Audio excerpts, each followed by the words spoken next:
নমস্কার, আমি বিক্রম চৌধুরী। আজকে একটা ইন্ট্রাডে ট্রেডিং কিভাবে করতে হবে তা টিউটোরিয়াল নিয়ে এসেছি। তার আগে আমি নিফটির ওপর একটু বলে নিই বা শেয়ার বাজারের ওপর একটু বলে নিই যে শেয়ার বাজারের আগামী মুভমেন্টটা কি ধরনের হতে পারে। যে ইন্ট্রাডে ট্রেডিং টিউটোরিয়াল আজকে বলবো সেটা বেসিক্যালি একজন ইন্ট্রাডে ট্রেডার কিভাবে ট্রেড নেন এবং তার ইনটিউশন কিভাবে তিনি বুঝতে পারেন যে আগামী দিনে কি ধরনের চেঞ্জ আসতে পারে তা সেগুলো নিয়ে একটু বলবো।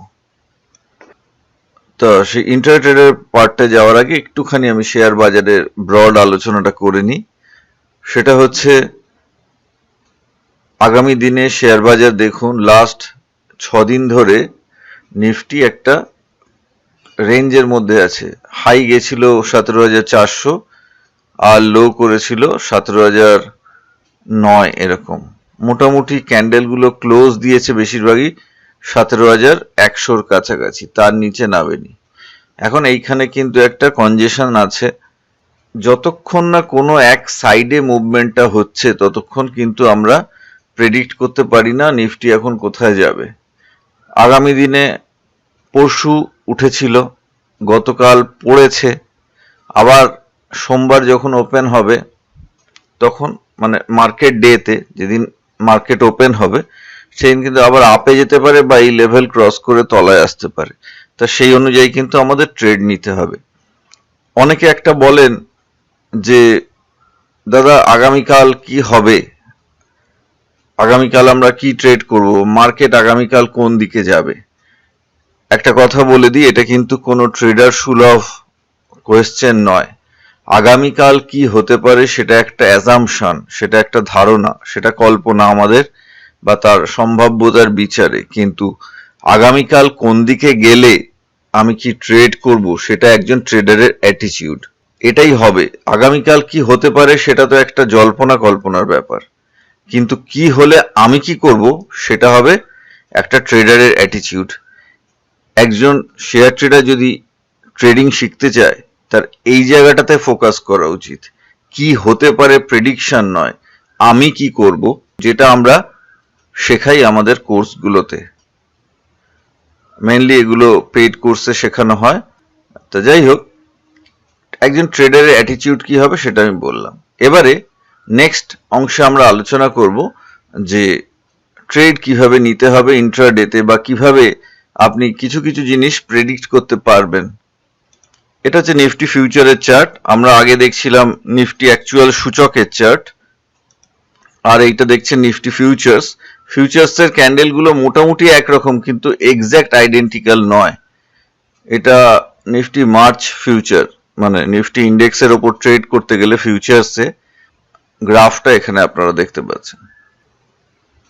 এখন আমরা ইন্ট্রাডে ট্রেডিং এর পিওরলি একটা টিউটোরিয়াল নিয়ে আলোচনা করব, যেগুলো দিয়ে আমরা ইন্ট্রাডে ট্রেডিং এ ট্রেড করতে পারবো। একটা জিনিস, আমি যখন এই ভিডিওগুলো বলি আমি বিশাল ইন্ডিকেটর কোনো প্লেস করি না। সিম্পল ভাবে ক্যান্ডেলস্টিক প্যাটার্ন বা চার্ট প্যাটার্নটা অনুসরণ করে ট্রেড নেওয়ার চেষ্টা করি। খুব প্রচুর ইন্ডিকেটরস দিয়ে আমি কিন্তু ক্লামজি করি না জিনিসটাকে, চার্টটাকে ক্লামজি করি না, বরঞ্চ ক্লিন রাখি ডিসিশন মেকিং এর সুবিধের জন্য। এখানে 22 তারিখের একটা ট্রেড নিয়ে আলোচনা করব, যেটাতে আমি দেখাচ্ছি যে কিভাবে এগুলো অ্যাকচুয়াল ট্রেড নেওয়া হয়েছিল। তা আমি জাস্ট একটু আলোচনা করছি, আপনারা জাস্ট ভুলে যান যে এটা কিসের ওপর ট্রেড হয়েছিল। কিসের ওপর ট্রেড মানে শেয়ারের ওপর হয়েছিল ইন্ট্রাডে, না নিফটির ওপর হয়েছিল, না কোনো অন্য কিছুর ওপর হয়েছিল, ভুলে যান। চার্ট দেখছেন, চার্ট সবারই এরকম একটা দেখতে লাগবে। এরকম আমরা যদি লেভেলটা সরিয়ে দিই তাহলে চার্টটার ওপর ফোকাস করুন আপনারা। এবারে ফার্স্ট 22 তারিখে দেখুন, এটা ফার্স্ট 5 মিনিটস ক্যান্ডেল। এগুলো আমরা 5 মিনিটের ক্যান্ডেল দেখছি। 5 মিনিটসের ক্যান্ডেল দেখুন, কোনো দিকেই সেইভাবে গেল না, আপ ডাউন একটা রেঞ্জ তৈরি করলো। তারপরের ক্যান্ডেল ওপর দিকে যাওয়ার চেষ্টা করলো 17,175 লেভেল, এটা ফিউচার ভ্যালু কিন্তু নিফটির। তারপরে দেখা যাচ্ছে তারপরে একদম সোজা নতুন লো তৈরি করলো। আমরা ট্রেডটা নিয়ে নিয়েছিলাম সম্ভবত এইরকম জায়গায়, এক্সাক্ট আমি করতে পারছি না, 120 এরকম 17,120 এরকম জায়গায় আমরা ট্রেডটা ইনিশিয়েট করেছিলাম, ট্রিগার করেছিলাম। ট্রিগার করার পরে দেখুন আস্তে আস্তে কি হলো, নিফটির ভ্যালুটা তো তলার দিকে আসছে, কিন্তু এইখানে আসার সময়, তলার দিকে আসার সময় দেখলাম যে নিফটি পড়ছে ঠিক কথা, কিন্তু পড়ার ঠিক গতিবেগটা নেই, বরঞ্চ একটু রিভার্সে যাওয়ার মাঝে মাঝে একটু টেন্ডেন্সি দেখাচ্ছে, এবং রিভার্সালটা কিন্তু খুব কম নয়, মানে তার একটা মোশন আছে অলমোস্ট। এটা কিন্তু আমি অ্যাকচুয়াল ট্রেডিং টাইমের কথা বলছি, এখন আপনি ক্যান্ডেল দেখে ব্যাপারটা বুঝবেন না অতটা। 17,177 থেকে 17,088 পড়লো ঠিক কথা, কিন্তু মোশনটা যেন সেইভাবে নেই, এবং একটা রিভার্স মোশন কিন্তু কাজ করছিল। দেখুন তারপরে কিছুটা উঠলো, পড়ার পরে উঠে তারপরে কিন্তু আবার কিছুটা পড়লো, কিন্তু আবার তার কাছাকাছি চলে গেল। মানে শেয়ার বাজার পড়ছে, বাট মোশনটা অতটা নেই, মানে যা ভোলাটিলিটি ছিল সেই অনুযায়ী কিন্তু দেখা যাচ্ছে ভোলাটিলিটি খুব কম এবং পড়ার গতিবেগটাও খুব কম। তা এইটা কিন্তু একটা ট্রেডারের খটকা লাগা উচিত যে ঠিক সেইভাবে যেন মার্কেটটা পড়ছে না, অতএব আমি যে ট্রেডটা নিয়েছি সেটা বেশিক্ষণ স্টে নাও করতে পারে। তো এটা কিন্তু অ্যাকচুয়াল ট্রেডিং টাইমে মনে হচ্ছিল। যাই হোক, কিছুক্ষণ বাদে দেখুন আস্তে আস্তে কি হলো, নতুন লো করতে করতে একদম লো করলো 17,055। আমরা ট্রেড নিয়েছি 17,120 এরকম লেভেলে ট্রেডটা নিয়েছিলাম।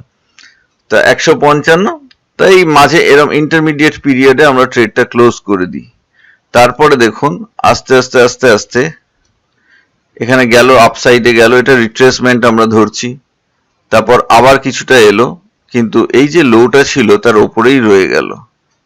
এবার দেখুন, এবারে কিন্তু যখন এই জায়গাটা আসছে তখন কিন্তু ট্রেডটা আস্তে আস্তে ঘুরছে। বড়জোর আমরা এই জায়গাটা অব্দি ওয়েট করতে পারি, 17,161 লেভেল, যেটা আপনারা এখন দেখতে পাচ্ছেন, বা একটু ওপরে 17,171 ম্যাক্সিমাম। এরপরে কিন্তু আমরা কোনো মতেই আর এই ট্রেডে শর্টের কথা কল্পনাও করব না, এবার আমরা লং এ ট্রেড করার কথা ভাববো। তাহলে যেটাকেই আপনি একটু আগে শর্ট করেছিলেন সেইটাই যখন দেখছেন যে ঘুরে ওপর দিকে যাওয়ার কথা হচ্ছে, সেই সময় কিন্তু আর শর্ট নয়, এবার সেইটাকেই আপনাকে লং এ ট্রেড করতে হবে, মানে আগে কিনে পরে বেচতে হবে।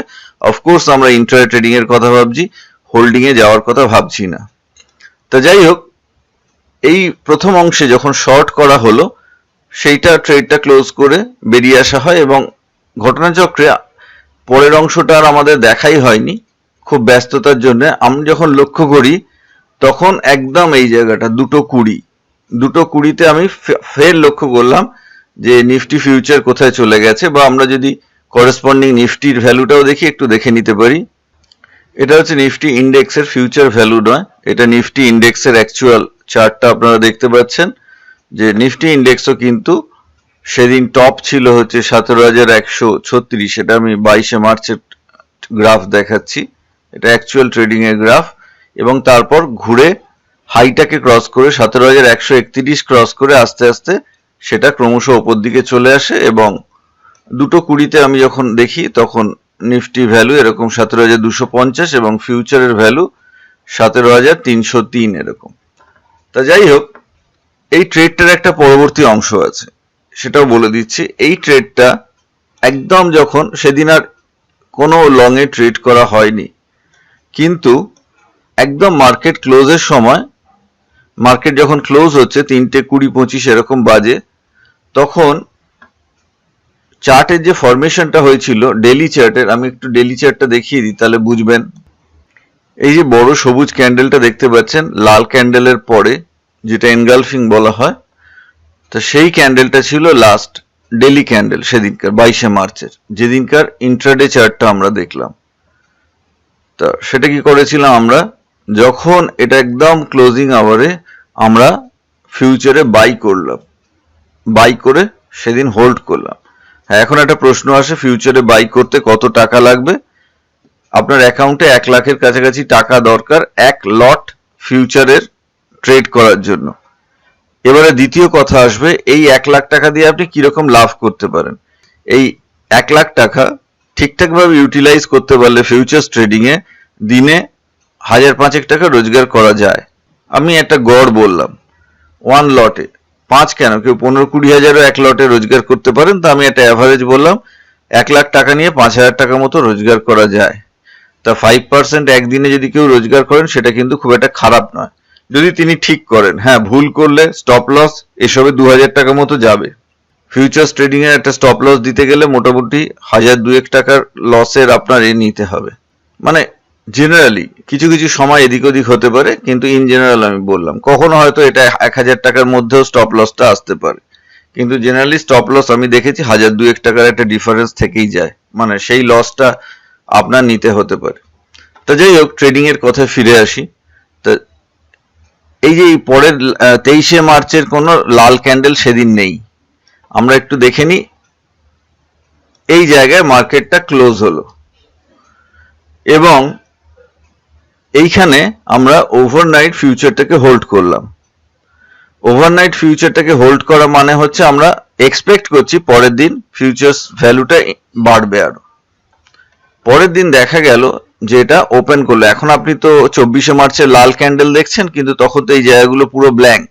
তা পরের দিনও কিন্তু দেখা গেল যে এই যে লাল ক্যান্ডেল সেটা জাম্প করে ওপরে উঠলো প্রায়, এটা আমরা দেখছি নিফটি ফিউচার্স। আমরা যদি নিফটি অ্যাকচুয়াল ভ্যালুটা দেখি তাহলে দেখা গেল যেখানে ক্লোজ হয়েছিল তারপরের দিন গ্যাপ আপ করে উঠলো এবং তারপর থেকে পড়তে থাকলো, কিন্তু এই পড়ার আগেই আমরা আমাদের ট্রেডটাকে ক্লোজ করে বেরিয়ে আসি সেদিন। তা আমরা 22শে মার্চ একদম দিনের শেষের একটা নিফটি ফিউচার্সকে বাই করে নিই, এই অ্যাজাম্পশন করে যে আগামী দিনে 23শে মার্চ একটা গ্যাপ আপ করবে এবং ভালো পয়েন্টেই গ্যাপ আপ করবে। তা দেখি যখন 23শে মার্চ যখন মার্কেট ওপেন হয় তখন কিন্তু এটা বেশ গ্যাপ আপ করেই মার্কেট ওপেন হয় এবং আমরা কিছুক্ষণের মধ্যেই আমাদের ট্রেড ক্লোজ করে, যেটা আমরা বাই করেছিলাম, পরের দিন সেই ফিউচার্সটা সেল করে দিয়ে আমরা বেরিয়ে আসি। হ্যাঁ, এই ট্রেডটা আমরা করেছিলাম নিফটি ফিউচার্সে। তা কোনো শেয়ারের ওপরেও যদি এই ধরনের চার্ট হয় আপনারা ট্রেডগুলো নিতে পারেন। নট অনলি ফিউচার্স বা অপশনস করতে হবে, আপনারা এমনি যেটা নর্মাল ক্যাশ মার্কেটে ট্রেড বা ইকুইটি বা শেয়ার কেনা বেচা, সেটাতেও আপনারা একই ধরনের ট্রেড আপনারা নিতে পারেন। তা যাই হোক, পরের দিন এই ট্রেডটা ক্লোজ করা হয় এবং পরবর্তীকালে আরো অন্যান্য ট্রেড ইনিশিয়েট করা হয় ইন্ট্রাডেতে। তা সেগুলো অন্য গল্প, সেগুলো আর এই ভিডিও ইনক্লুড করছি না। তা আজকের এই ভিডিও আমি এখানেই শেষ করছি। আপনারা হয়তো একটা আইডিয়া পেলেন যে কিভাবে একটা সিক্স সেন্স বা ষষ্ঠ ইন্দ্রিয় আপনাকে বলে দেবে যে আপনার ট্রেডটা ঠিক হচ্ছে কি ভুল হচ্ছে। শেয়ারের গতিবেগ বা মার্কেটের গতিবেগ এইগুলো দেখে কিন্তু আপনি একটা ডিসিশন মেক করতে পারেন এবং এর বেসিসে একটা আগামী দিনে কি ট্রেড হবে তারও একটা ডিসিশন মেক কিন্তু করতে পারেন। এবারে আগামী দিনে দেখুন মার্কেটটা উঠেছিল ঠিকই, কিন্তু তারপর পড়ে যায়। আমরা যদি বেচে না বেরিয়ে আসতাম তাহলে কিন্তু আমাদের লাভটা থাকতো না। যাই হোক, পরের দিনে কি ট্রেড হয়েছিল, কিভাবে করা হয়েছিল, সেগুলো অন্য স্টোরি, সেটা আর এই ভিডিওতে আমি ইনক্লুড করছি না। আজকের এই ভিডিও এখানেই শেষ করছি। যারা শেয়ার ট্রেডিং শিখতে চান, রোজগার করতে চান প্রতিদিন শেয়ার বাজার থেকে, তারা আমাদের শেয়ার ট্রেডিং কোর্স করতে পারেন। আমাদের ক্লাস হয় যাদবপুর এরিয়ায়, আপনারা এসে ক্লাস করতে পারেন। উইকডেজে সন্ধ্যের দিকে ক্লাস হয়, আর এছাড়া বারুইপুরে উইকেন্ডে ক্লাস হয়, এছাড়া অনলাইনে ক্লাস হয়, এগুলো আপনারা করতেই পারেন। আর অনলাইন কোর্স 3-in-1 হচ্ছে বেস্ট কোর্স, যারা সব ধরনের ট্রেডিং শিখতে চান তাদের জন্য। 3-in-1 online pre recorded video course, ওটা অবশ্যই কিছু না হলেও পারলে করে নেবেন। এটুকু বললাম যে ট্রেডিংটা অন্তত শিখে যাবেন এবং বাকিটা রইল প্র্যাকটিস। কোনো লস না করে আপনারা ট্রেডিং প্র্যাকটিস করতে পারবেন শেয়ার বাজারে। 1 পয়সাও লস যাবে না, কিন্তু আপনারা ট্রেডিংটা শিখে যাবেন যদি 3-in-1 কোর্সটা করেন। ধন্যবাদ, সবাই ভালো থাকবেন। এই ভিডিও এখানেই শেষ করছি।